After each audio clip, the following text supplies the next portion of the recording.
Hey everybody, welcome back to the Anatomy of Crime. I'm Brittany, the host and I guess creator, founder of the Anatomy of Crime. And today is going to be a more casual video. I kind of just wanted to talk a little bit more about the brand, some important questions about criminal psychology, true crime in general, and advocacy in the areas kind of where I want my channel to blossom a little bit more, I guess, as far as true crime content goes. So I have a list of like generated questions. So if I'm looking over, it's because I have my laptop right here and I'm just trying to get make sure that I'm answering the question. I have questions and bullet points, and it's a little bit about just everything. I have some important information about criminal psychology, why it matters in crime, and about me and my brand and advocacy and everything. And I'm gonna try not to ramble. I do kind of want to do this in one take if I can. It is a more casual video. But if you hear some background noise, I'm very sorry. I've tried to cut it all out as much as I can. But so I'm just gonna kind of dive into like what criminal psychology is and why it's important to crime. And criminal psychology, it focuses on the behavior, the motivations, and the mental processes of individuals who commit crimes or offenders, as they would be called in criminology. And it helps us answer certain questions about like why the crime was committed, the possibility of it being premeditated, and prevention, which is a big part of why I do what I do, is education leads to prevention, and the more people that understand, I guess, the aspects of it, you know, as far as psychology, you know, what to look out for, warning signs, and how these things happen before it's too late. That's education, and education leads to prevention. So, but yeah, sorry. I am trying not to ramble. I promise. And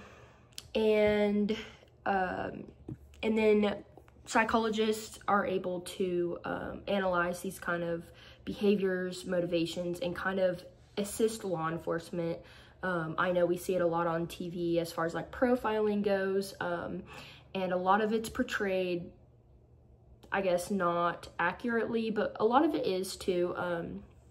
Psychologists do help law enforcement quite a bit, whether it's in courtrooms or analyzing offenders' mental stability to stand trial, or actually helping try to set up a profile or narrow down from a list of suspects. The second question is, what psychological traits or behaviors are often linked to serial killers or violent offenders? So this kind of depends. There's a lot of different ones that we can talk about, but some of the main ones, especially when we talk about serial killers, any type of people in serial crimes that are violent, there's a lack of empathy. That's kind of an obvious one. If someone is consistently serial offending, especially in violent crimes against other people, there is an obvious lack of empathy. These people usually tend to be quite manipulative, and they usually have a need for control. And a lot of this can stem from childhood traumas and abuses. However, these personality traits don't make somebody a criminal. There's lots of people who have these type of behaviors or personality traits, and they don't commit crime, which is part of what fascinates criminology and psychology students or researchers in trying to understand the nature versus nurture of it, and what distinguishes someone from committing violent crimes versus not. And the third question is, What's the difference between a psychopath and a sociopath, and why does it matter in true crime? So I'll just start by saying they're both antisocial personality disorders, but psychopath or people with psychopathic tendencies, they are a lot more calculated, manipulative. They are very emotionally detached, but they blend into society very well. Whereas sociopaths, they have a lot more impulse controls and they're more prone to emotional outbursts, making them not blend in to society so well. And these are, or I guess, what was the end? Why does it matter in true crime cases? This helps in profiling suspects and predicting behaviors, especially, again, for serial offenders. If they haven't caught an offender yet, these are the kind of things that they're looking for, the patterns of behaviors, to narrow down the list of suspects and to catch the person before they continue committing crimes. And as far as criminal psychology, I think those are the only questions I have.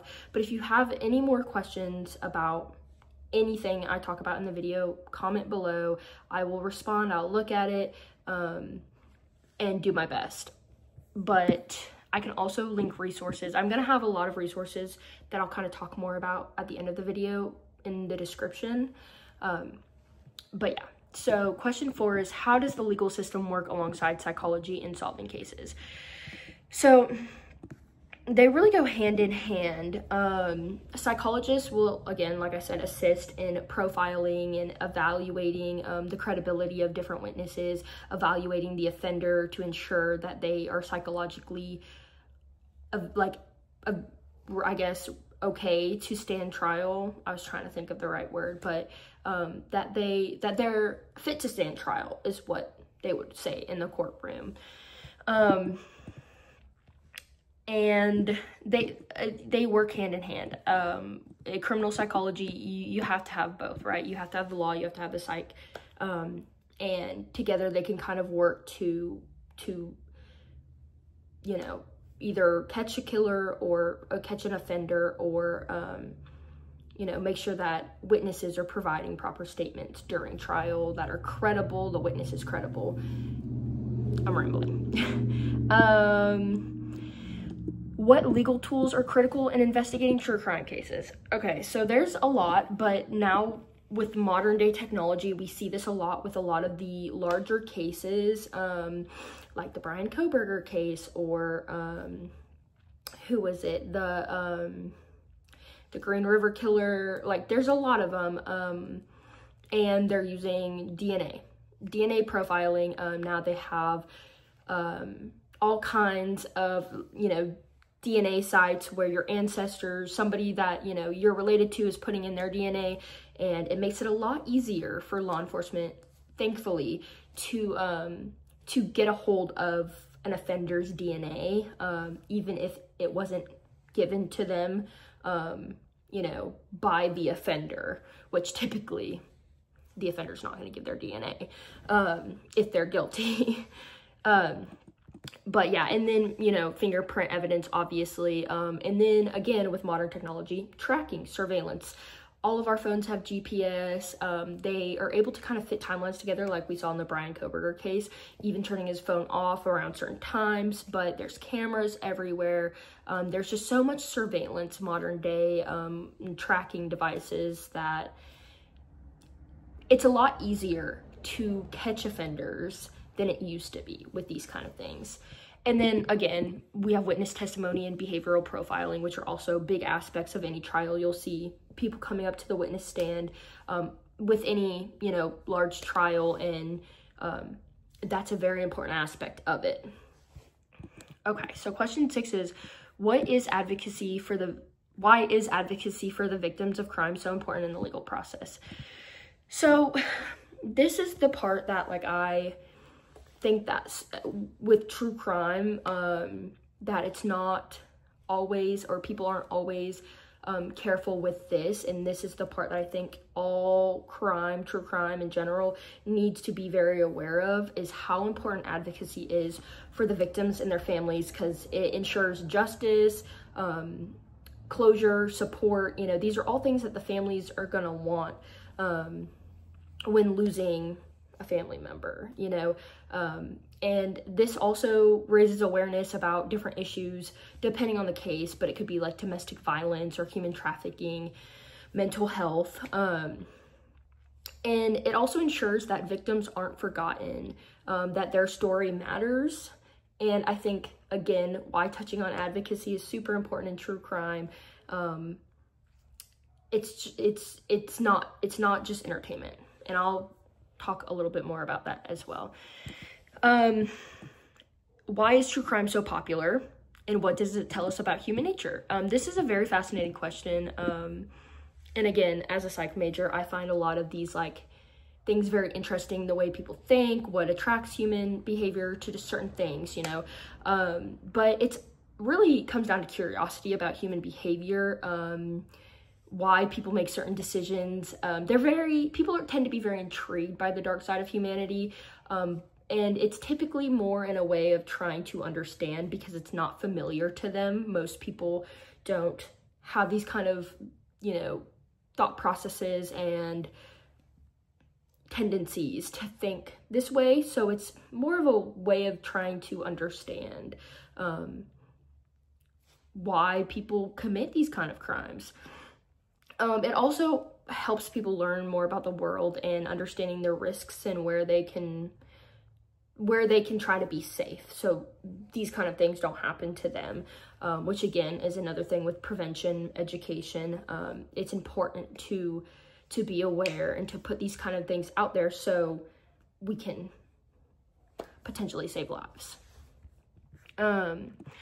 Why is it so important to approach true crime ethically and respectfully? And this is where I said I'd come back to this, but again, true crime, although it has been utilized as entertainment, it's not entertainment.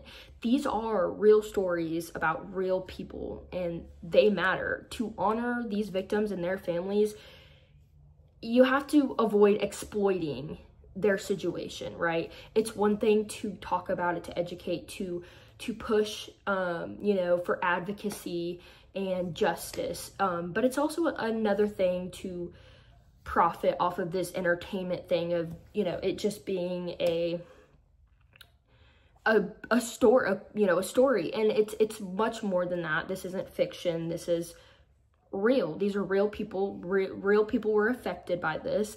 And I think a lot of people who consume true crime and people who put out, you know, anything about true crime, they need to be aware of that. That's very important.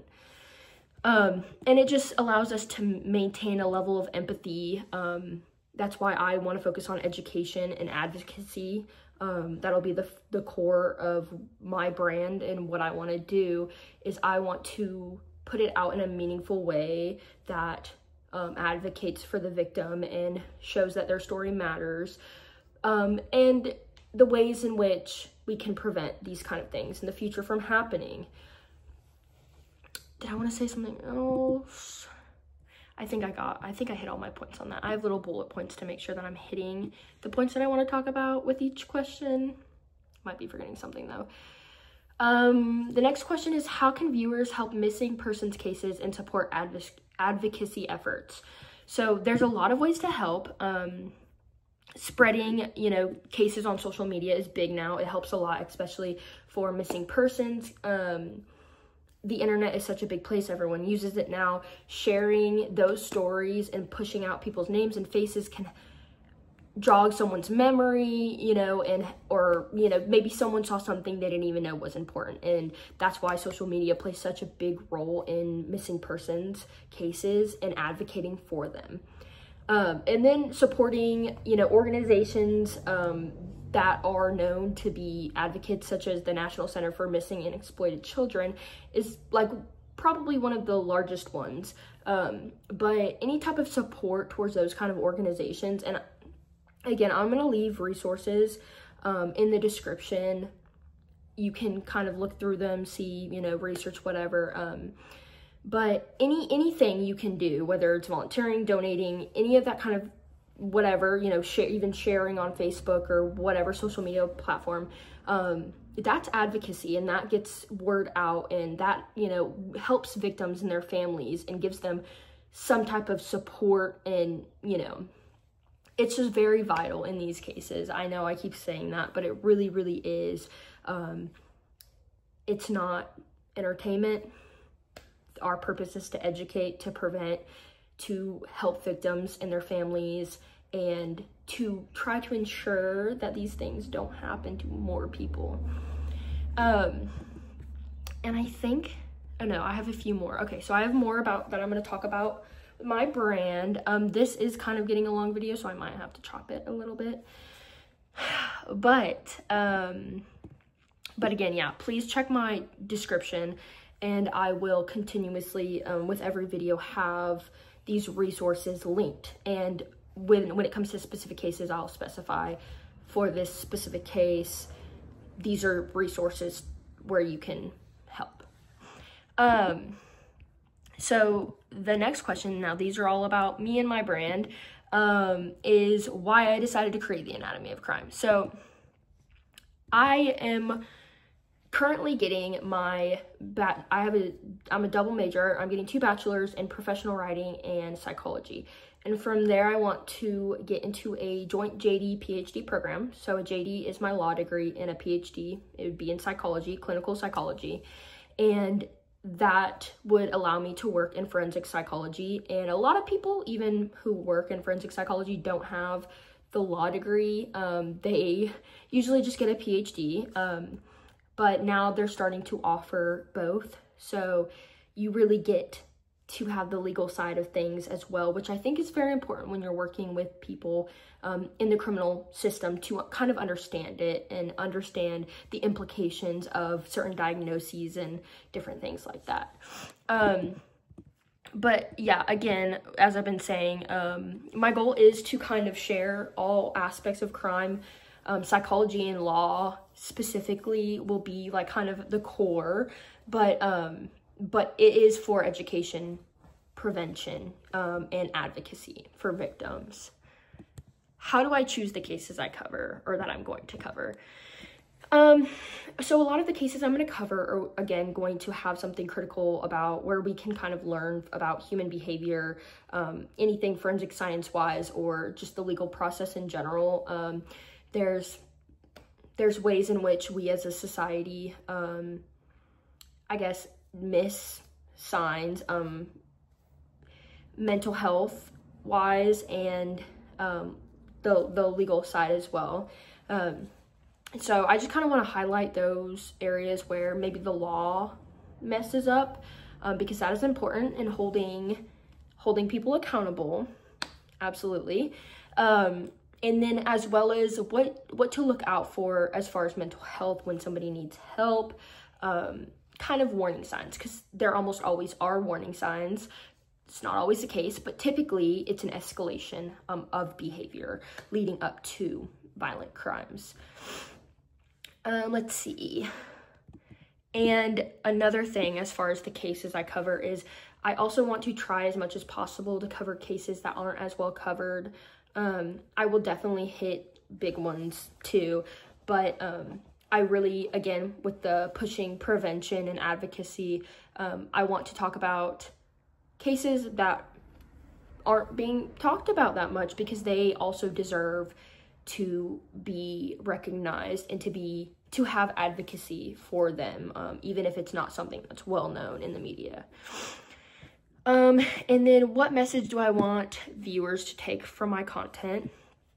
I want them to have like a greater understanding of psychology, of criminal psychology, law, how important these play a role in solving cases, and how advocacy can save lives. Any way to find, any ways for prevention to stop these tragedies and support victims is where I kind of want to come in. It's really important, again, it's really, really important to educate, and that is how we learn from our mistakes as a society, as an individual. So that's kind of the message that I want to take from this channel, is somewhere where, you know, victims have a voice, I guess. And I think that's all of the questions I have here, but thank you for listening. If you've made it this far, I really appreciate it. If there's any other questions you have, please comment below. I can answer them in the comment section because I will be looking, or I can make another video and talk some more, whatever. But I appreciate it. I'm sorry I kind of rambled. This video is way longer than I expected it to be. But if you are interested in seeing content in the future, again, related to what I've been talking about, then please subscribe. It would mean a lot. And then together we can try to raise awareness and make a real difference. Thank you for watching.